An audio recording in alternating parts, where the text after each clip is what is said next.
তারপরে এই যে আমরা যে সিদ্ধান্তটা, আমি নিজে থেকে কয়েকটা সিদ্ধান্ত নিয়েছি।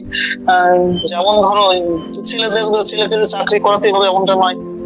যেমন তোমার ভিডিও দেখে বা সদ্গুরু প্রদর্শনে দেখেছি, না চাকরির পিছনে ছুটাতে হবে না। আমাদের ছেলে মেয়েকে আমরা ভাবি আমরা যেটা ঠিক করে দেবো ও সেটা করবে, সেটা একেবারেই ভুল। সে একটা পুরোপুরি সম্পূর্ণ পৃথক জীবন, সে কি করবে সেটা সে ডিসাইড করবে। তখন 18 বছর হয়ে যাবে।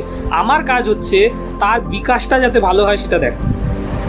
আমি তার মানে শিকড়টাকে ইয়ে করব, মানে আমি একটা গাছ পুঁতছি, আমি ডিসাইড করবো না যে এই গাছে এই ফলটাই হতে হবে। আমি গাছটায় জল দেব, বায়ু দেব, আলো দেব, যাতে সঠিকভাবে আলো পায়, তাহলেই সে গ্রো করবে, সে ফল দেবে। আমি যদি আগে থেকে ডিসাইড করি যে না এই ফলই দিতে হবে, দেখা গেলো আমি একটা আম গাছ পুঁতলাম আর আমি চাইছি এই গাছে কাঁঠাল চাই, আমি কাঁঠাল চাই, গাছকে রোজ গিয়ে মারছি, এই তুই কাঁঠাল দিচ্ছিস না কেন, এই কি ছোট ছোট আম দিচ্ছিস, আমার কাঁঠাল চাই, সে কি দিতে পারবে? সে গাছটা মরেই যাবে।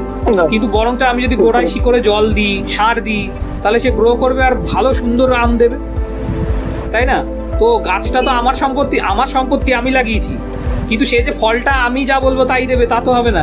সে নেচারের একটা পদার্থ, তার যা নেচার সেই অনুযায়ী সে ফল দেবে।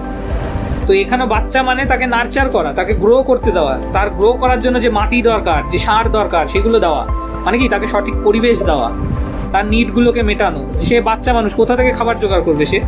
তার সেই দায়িত্বটা দেয়, সে যেন খাবার পায়, পুষ্টি পায়, সেগুলো আমার দায়িত্ব, সেগুলো নিশ্চিত করা।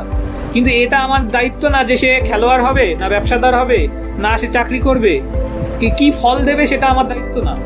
এখানেই আমরা ভুল করি বাচ্চাদের পিছনে। আমরা ডিসাইড যে না ও কাঁঠালই দিতে হবে, আমি বীজটা পুঁতেছি, ওকে কাঁঠাল দিতে হবে।